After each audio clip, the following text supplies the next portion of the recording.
Today it looks like that exhaust system has dried up. Added another nice little detail touch. The radiator grill has been drying. That should be ready to install.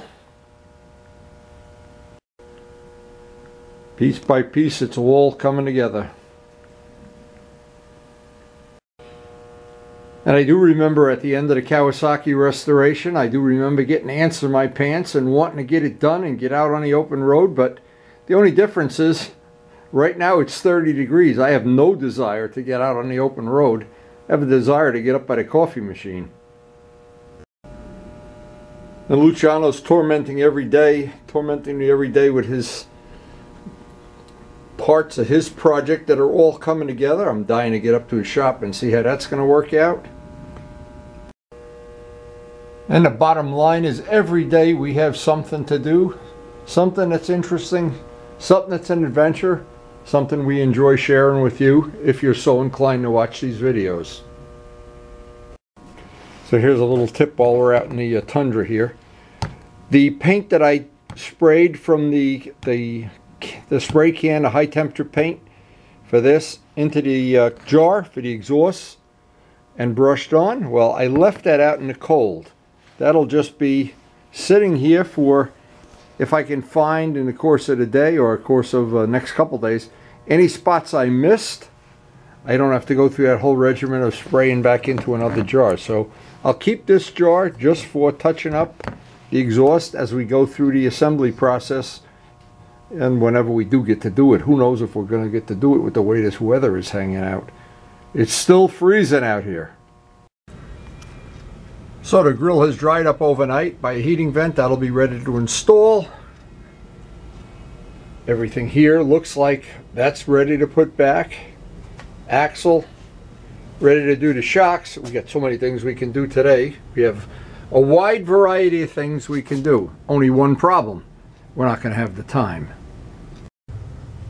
So what's really happening today is I have a split day. In other words, I have about an hour here in the morning and I may have an hour in the afternoon. I don't know for sure. We have doctor visits and shopping today, so I want to get, but that hour in the morning I don't want to waste. So here's what happens whenever I have a split day like this. I try to do prep parts up so that this afternoon, or maybe this afternoon, will just disappear. A lot of times it never works out. But because I know I have a short time, I do have about an hour. There's a couple of things I can do. I can put the tire valve in here. And the most important thing, now, and I just wanted to show this. If you would take this tire, we're at ambient temperature, which is about 65 degrees. And you go to put it on the wheel, it goes about 90% of the way and you can't get the last little bit without a wrench. Now, what usually happens, we've done it a lot of times, we've done it on video. If I could right now, if this were a 90-degree day, 80-degree, bright sunny day, I could take this, put it out on my driveway, let it sit for half an hour, turn it over, and that tire would be, and I've measured it, about 125 degrees. You can just about touch. Most people can touch 125 degrees without getting burned. So what would happen is that tire would just be plop and it would be on. It would be no problem at all. And when we use the duct tape method, the Gorilla Tape method, the objective of it is it doesn't scratch the wheel. Now, because this tire we probably are not going to be able to get it to, I can use it with I made a heat box. That heat box is gone. Somebody borrowed it, never returned it. I don't even remember who it was making the rounds there. Somebody in the A-team has my heat box. Now, so what has happened is if I can't get this tire to 125 degrees, then I'm going to have to use that tire iron at the very end. I hope I don't have to do that, of course. And usually, most of the time, you can get a rim protected air. But if you can warm up the tire, you don't need any tire irons at all. You can just go clunk. So that's number one. So the first thing is I wanted to think about, while I'm going to be gone for most of the day, I'm going to hang this up by the heating vent and try to get it nice and warm. At least get it to 70 degrees or 80 degrees or something. Then I have a quartz heater. I can use that. In fact, I have 2 quartz heaters. Try to help along the way. But the whole trick of mounting this tire on this rim at some point in time is to get the tire warm. Now, if you're in a warm weather climate, this would be a piece of cake. But there's no warm weather climate here. That's the problem. So we're going to have to try to get this up by a heating vent. Now, Glenn had done it several times, put a heat gun inside the tire, and he was there for a long amount of time anyway. That probably helps. There's a lot of things help, but the real cure is just to get the tire as hot as possible. When the tire is hot, it goes right on, and there's almost no chance you scratch anything, and that's what we're trying to do. Another little tidbit of information: Michelin tires do not have the traditional dot that lines up with the tire valve. In the past, I've used this little thing, and that's not it either. Now, Rich Peabody, somebody who really should know this stuff, he owned a motorcycle dealership at one time, told me to look for the joint, and I see the joint where the two plies overlap each other. And if you can't see it, you can feel it with your finger. It's right there. So right there is the heavy spot of the tire. I would think, and I've done it in the past, that I'll mark the tire with either a piece of tape or an ink marker so that the tire valve will be opposite that, hopefully be some help in balancing it. So now on to picking the real tire that we're going to put on there. I got these all from Vlad, and they all are. I wanted to show the code. There's a code on here. See if we can find it. Here it is right here. This means it was made in the 6th week of year 18. And so this tire is less than a year old. In fact, when I looked at the date on all of them, they're all less than a year old. But in my case, since this bike is going to be, we're going to be riding the hell out of it this summer, I hope, I want to have a fresh tire. I do not want that code to say, see, if you bought a tire from, just as an example, Joe Blow's shop in Iowa, maybe that would already be 2 or 3 years old. This tire is less than a year old, and so I'm very happy about that, of course. But if it was 2 or 3 years old, I might not want to buy it. I might not want to get it. But because I got them from Vlad, actually all the tires we got are nice and fresh. And the rear tires, these are the front tires. I got a lot of tire changing to do this before the year comes out. So now we actually have the tire that I'm going to mount. I was using a demo because on a rear tire you can see inside where the belts are. Front tire a little more difficult. This is actually the tire that's going on there. We're not going to put a rear tire on the front, even though probably some cafe racers, they would like to do that.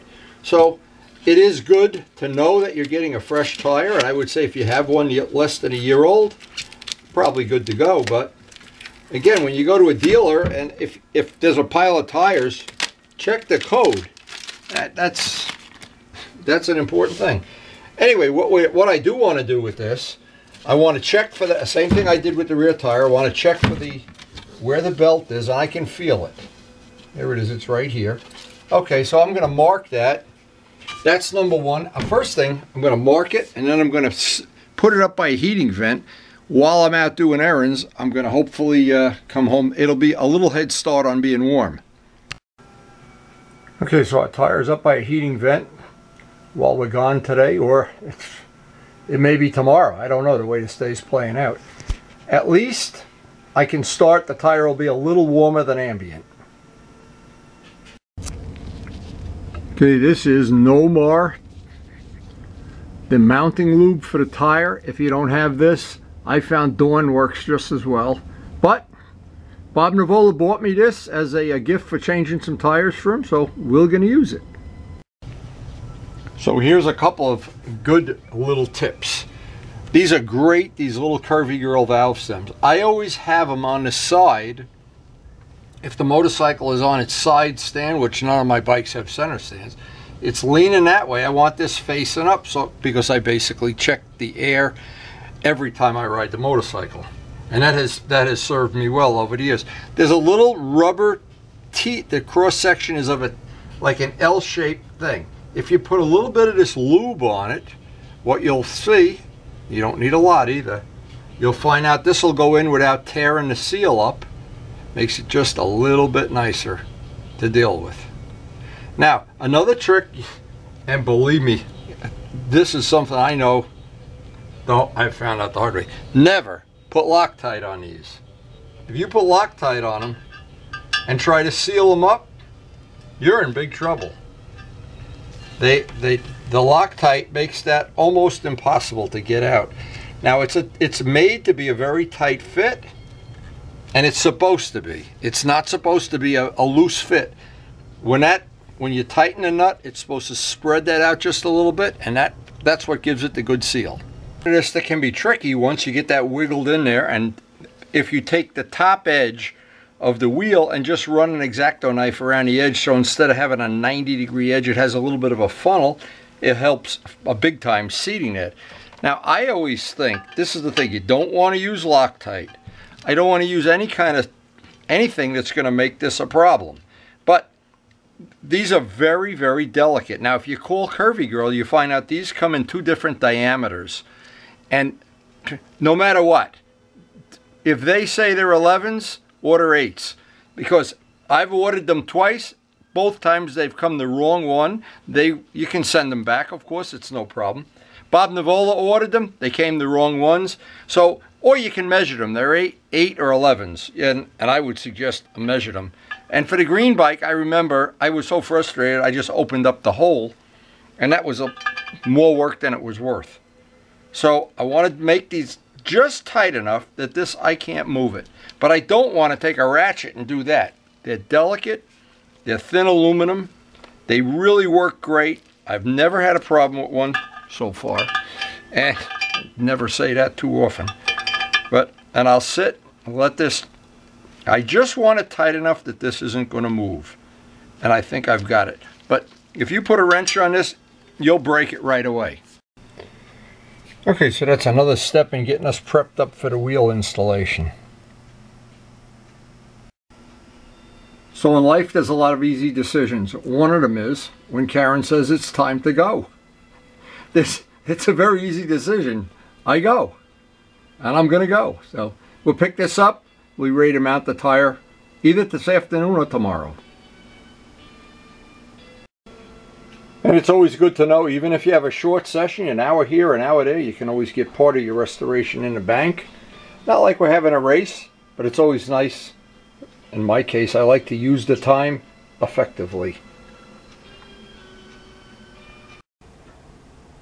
Okay, we're finally back. And what else would you ever do when you get back from an intense day of errands? Well, the first thing, the tire didn't even get really anywhere near as warm as it has to be, so I'm going to have to use the quartz heater. The tire is just not even warm to the touch. It doesn't even pay to try to get it ready for what it's got to do. I wanted to do this methodically, and at the end of this video I'll put a couple of the things that are really fun to watch. Number one, we did these on really hot days and how easy it is, and some cold days where we're struggling, and well, you'll see. At the end of the video, it's about a 2-minute little outtakes. This is something I found really important. I set the wheel, how I know this is going to go on. I know the rotation of the wheel is this way. So now I want to find a tire, I want to find a heavy spot, and I showed a demo with a, oh, here it is right here. I showed the demo with the a rear tire because it's easier to see it. Here you can hardly see it, but it is right here. So what that means is right now we want to, it's going to be right here. I want to look at the rotation. I want it to be this way, because if you put the tire on backwards, nothing good happens. And I want to see my rotation arrow, and it's on the other side of the tire, of course, which is pretty handy. Where's the rotation arrow? Okay, it goes this way. Woo! Okay, so I've got to do this. It's the other way around. I'll put the rotation arrow on this side. Oh, they're up here. Okay. Okay, so I've got the rotation arrow. I've got the seam. Again, if you have a Dunlop or some of the other brands, they'll have, very conveniently, it's right here. So I want that to be opposite the tire valve. It means I want the tire valve right there on the word pilot. I'm putting a dot there. That's going to be where I want that. Okay, so now I'm pretty much ready. The next step on this, I've got to get this tire warm. And there's a lot of ways. I used to use the heat box. Somebody borrowed it, didn't return it. I don't know, because 10 people borrowed it. I used to have a really nice digital temperature gauge. I couldn't find it this morning, old age. So this is pretty simple. But I know it's got to be, you almost can't touch the tire, or it's going to be difficult to get it on without using tools. Now, I can't emphasize enough, getting the tire warm is the whole secret to getting a tire to mount up without scratching the rim. Of course, if you have a tire machine, this even makes it easier. Sometimes you really have to struggle even with a tire machine if the tire is ice cold. So what I have to do with this system here, I have to babysit this for about 5 minutes. Just move it a little bit. I can still touch it. Then what I'm going to do is I'm going to put 4 pieces of Gorilla Tape at 12, 6, 3, and 9. I've tried using 6 pieces, I've tried using 3. 4 is the magic number. I'm going to attach the tape so the first part of it doesn't go anywhere into the bead. It only goes to the outside. I'll show that. Again, when you have really nice rims, and it doesn't even matter, even if you had powder coated rims, why would you want to chew them up and scratch them up, or especially if you have Marchesini rims or something? It's always nice not to have things scratched up, I think. And this way, if this works, you never know if it's going to work. In the summer, it always works. In the winter, it's 50-50, but we're going to give it a shot. And I have plenty of video of the days when it works like a champ. Now, another tip is Gorilla Tape. Gorilla Tape. When I've tried to use other tape, nowhere is near as good. Gorilla Tape is the only one that seems to work well. So if you watch how I do this, and it's hard to do this with the gloves on, I take a piece of Gorilla Tape. I know this is where the tire valve is going to be. I don't want to take the tape start down in there, so I'll be right up at the edge. I want to be down around here. I want to press that down tight. Bring this up here, and it took me a long time to figure out what worked for me here. Squeeze the tire together. Let the tag hang out. That's certainly good enough. Do 12 o'clock. 6 o'clock. If you have the tape already pre-cut, makes it easier. Now, if you don't like scratching rims, this is, and I don't, this is one way to minimize it anyway. And of course, there's no guarantee that this is going to go on without a tire iron at the very end, but because we really don't have this as hot as we would like, and the wider the rim is, the easier it is to do. A narrow rim like an RD, difficult to do. The big wide rear tires go on by themselves. The wider the tire, easier it goes on. Now, the side that I only need to do one side of this with the tire lube. Now, if this doesn't go on the first time, the simple thing, I'll heat the tire some more. But you really only have to do one side of the rim. And I found Dawn works just as good as this, but I already have this, so it makes me look like a professional. That's debatable. Okay, so here's the whole deal. We're going to run over before the tire gets too cool and see if it's our lucky day.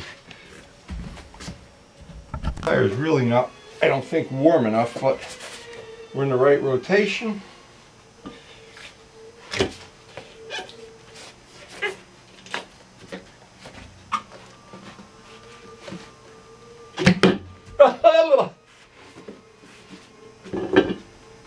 So I guess it is my lucky day. But anyway, no scratches, no tools, no nothing.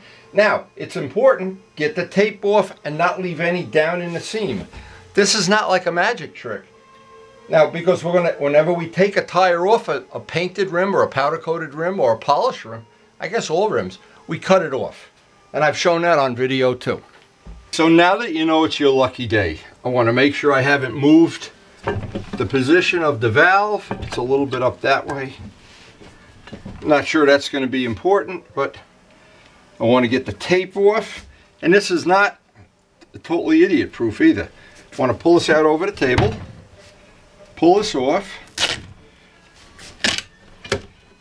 you'll always see it'll pop. Let me just get because I don't have any fingernails, of course. Important part is not to leave any tape down in there, or the bead might not from time to time seal.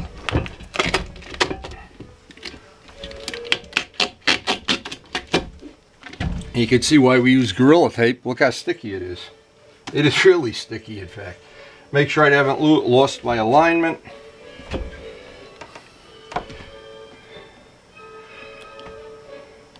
And as I said, the wider rims go on a lot easier. If you have fingernails, it's a lot easier. And if you heat the tire on a sunny day, I can imagine doing this in a warm weather climate. It wouldn't even be challenging. Now, while the compressor's building up, here's another good thought. This is a dog bone that Bob Navola donated, but we only use this when we use a tire machine. Having all kinds of tire irons, it just never seems you have enough. The longer ones are better than the short ones, and of course a whole handful of rim protectors. And this is a dye remover. It's just a piece of nylon. When we cut the old tires off, we usually use that. Now, I always have and I've got to put the tire valve piece in there. I always have a thing for my spare tire valves for tire removal, some of the juice for mounting the tires, and some of the things like these little wood clips to spread the calipers when you go to put the calipers back on. So, but you know the beautiful part about this? Right now we don't need any of these tools. Some people, if they have a really powerful compressor, they don't put the valve in. I don't in my case. I just put the valve in ahead of time. What I'm going to try to do is seat the rim. If it isn't, I'll bounce it around and do my, like play basketball and hit it here. Sometimes you have to do that, sometimes you don't.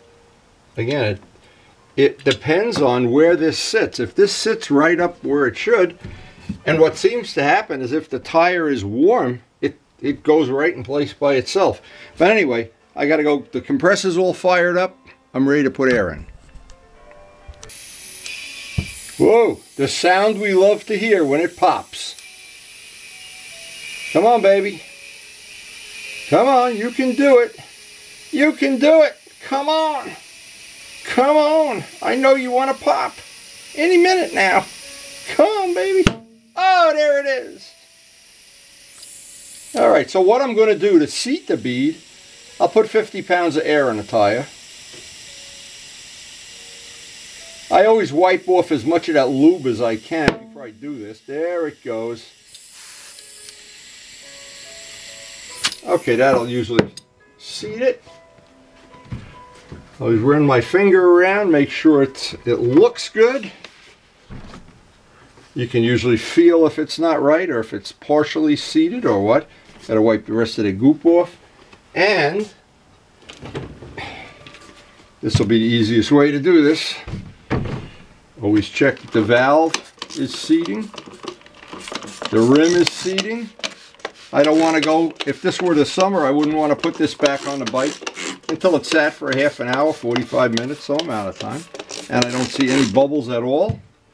Usually if it leaks, you'll see a bubble right away, almost instantly. Or if you've left, the only time I've really ever had a problem is when I've left some of that tape in there. Of course, in the beginning when I was doing this and experimenting every time differently, now it's pretty cut and dry to do this. And the good thing is it does not damage all that hard work that you put into the wheel. That is the whole thing in a nutshell. And it doesn't matter if you spend 5-10 extra minutes. The day you scratch up that Marchesini wheel and then you go to touch it up and it looks terrible, everybody knows what I'm talking about. But as in life, anything that's worth having, anything that's nice, if you have an expensive car, you have a well, any kind of sports car, luxury car, and if you don't take care of it, it's toast. I let the tire sit about a half an hour. Pressure's exactly the same. Rechecked for bubbles. Ready to move on to the balancing. Boy, we're getting. See, I didn't know how much of this we're going to get done because it's a split day. This has been a very good day. Now definitely is my lucky day. This tire went on very easily. Balanced really close, don't even need any balancing weights. And I will of course recheck it once I re-put the discs on, even though that's overkill within overkill. But the good news with all of this is we don't have a scratch in the rim. We've got a brand new tire. We're ready to mount this on the motorcycle. We've got the Curvy Girl valve, so we can very conveniently check the air every time we ride. Doesn't get a lot better than this, I don't think. Now this really was a very, very lucky day. And even though we had a lot of other things to do, we managed to get this done. Next time I get to work on this, I'll put the discs on, and this will be another part of the puzzle. All done, and we can get started on other parts of it, including the back wheel. But this tire changing thing, it used to bother me to scratch up the rims, and oh, it used to make me crazy. The solution I came up with, I'm sharing. It may work for you. It's pretty simple, and I've demonstrated it to a lot of people, and it's on about 20 other videos. But I'll put at the end of this video just a couple of the outtakes just for fun.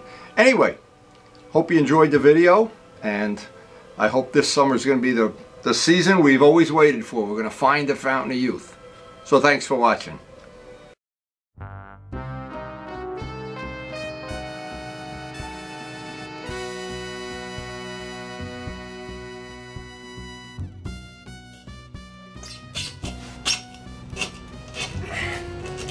Oh, that one was a bitch! What a... Is it our lucky day? Is it our lucky day? Let's make sure we're going if the right rim was that way.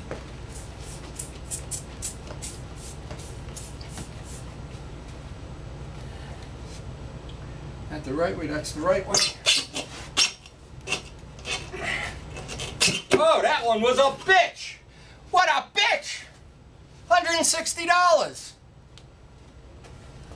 It's all in the muscle. It's warm. These go right on. It's amazing. But I just wanted to know just how cool it could be before you... I might as well just use my shirt here. I'm not going to church today. What am I worried about? All right, want to make sure we got the right way. That's our countershaft sprocket. That's the way it goes. Want to have that lined up with the valve. They really don't show you the soft spot here, but... Now don't forget, this is a bone, stone cold 60-degree tire, so it's going to take a little more effort. See, if I was fatter, this would help. And this is where it really pays if you can put the tire out in the sun, or if you have a hairdryer or whatever. I know you can do this a lot easier. But let's just see. I don't want to give up. Get one of your really big friends to come over.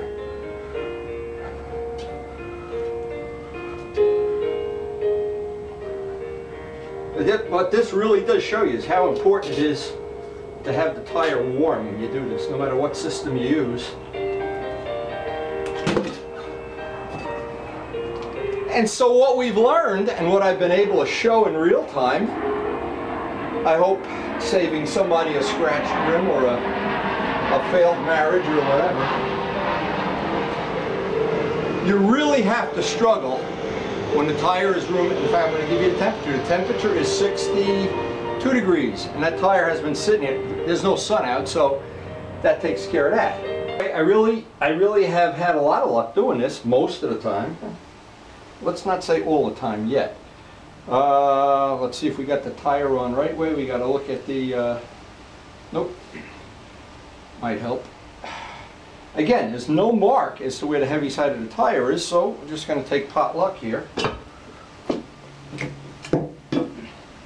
Now, I know everybody loves to see that. I don't know why. I'm crazy because I know that always gets a good laugh. That one went on pretty nice. Now, what I found out is, after doing several of these, there's no way you can scratch the rim. And in my case, I just hacksaw the old tire off when I have painted rims. These aren't painted rims, so I don't know. I'm just using it for a test.